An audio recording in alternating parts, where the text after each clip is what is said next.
beautiful people. So we are in this beautiful place. I call it the fountain of life. You know, we have natural water just flowing from the earth.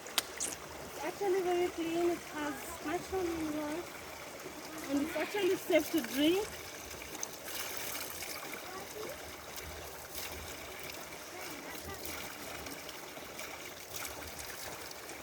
Yeah.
Okay, guys.